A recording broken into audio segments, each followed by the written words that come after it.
घटनाओं से बचे रहो। ठीक है, क्या कह रहा है? क्या कह रहा है? इसलिए जागते रहो। कैसे? सो के जागने के लिए प्रभु में जागना। ठीक है, जागना मतलब हमेशा हम चौकस रहें, क्योंकि हम जानते हैं प्रभु का आने का समय बहुत निकट है। इसलिए हमें हमेशा जागते रहना अपने जीवन में, हमेशा वचन में, प्रार्थना में जीवन हमारा होना चाहिए। ठीक है, और प्रार्थना करते रहो हर समय। प्रार्थना हर समय मतलब क्या? आप ऐसा नहीं कंटिन्यू बैठ के प्रार्थना करते रहिए, आप उठते बैठते जहां भी रहते हो, जहां भी रहते हो, आपका संबंध परमेश्वर से बने रहना चाहिए। हर समय प्रार्थना करते रहिए, हर जगह प्रार्थना, मन में प्रार्थना कीजिए, हर जगह प्रार्थना करते रहिए। निरंतर प्रार्थना, निरंतर प्रार्थना मतलब कि आप उठते बैठते जाते सोते हर समय आपका ध्यान प्रभु की ओर रहना चाहिए। ठीक है, और जब आपका ध्यान होगा तो क्या होगा? जो जिस विपत्ति के बारे में परमेश्वर बात कर रहा है कि तुम इन सब आने वाली घटनाओं से बचने और मनुष्य के पुत्र के सामने खड़े होने के योग बनो।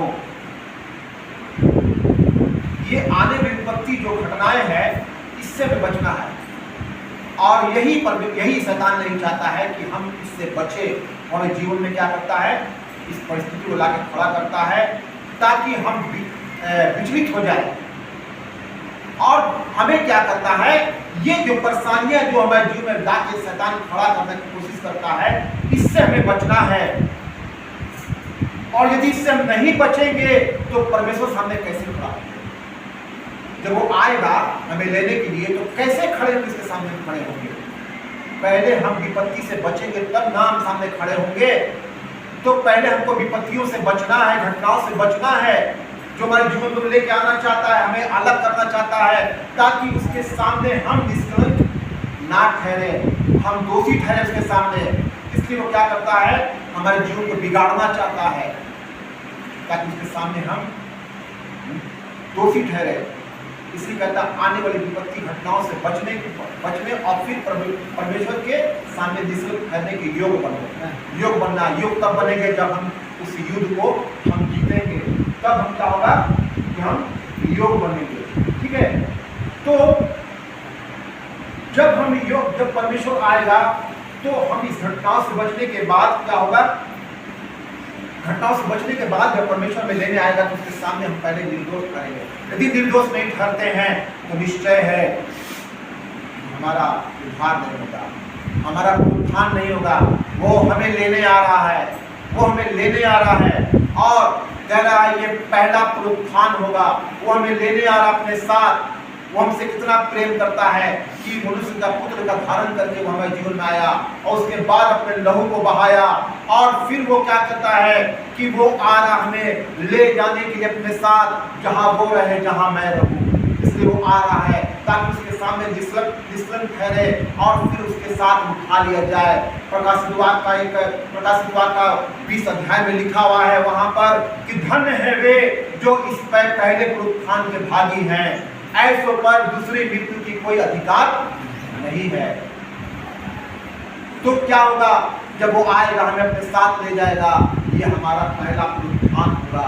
और जब हम पहला पुनरुत्थान होगा तो हमारे ऊपर दूसरी मृत्यु, पहली मृत्यु जो हम प्रभु में जो प्रभु को ना जानकर जो मरते हैं वो पहली मृत्यु होती है, या प्रभु को जानकर मरते हैं, प्रभु को ग्रहण करके मरते हैं, वो पहली मृत्यु होती है।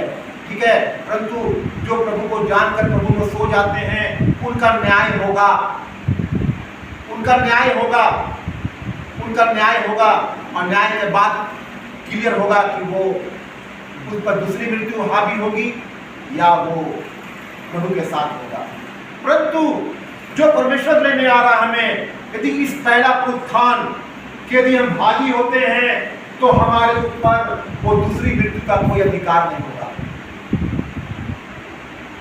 दोनों को ले जाएगा। जो प्रभु में सो गए हैं उनको भी क्या करेगा प्रभु जानता है, उन्हें भी क्या करेगा अपने साथ उठाकर वो ले जाएगा।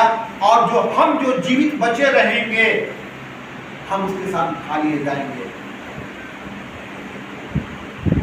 कहा धन्य है वे जो ये पहले उत्थान के भागी है, इन पर दूसरी मृत्यु की कोई अधिकार नहीं। दूसरी मृत्यु मतलब कि उस आग का झील, उसका हमारे पर कोई अधिकार नहीं होगा, और हम प्रभु के साथ अनंत काल तक उसके साथ हमेशा हम रहेंगे।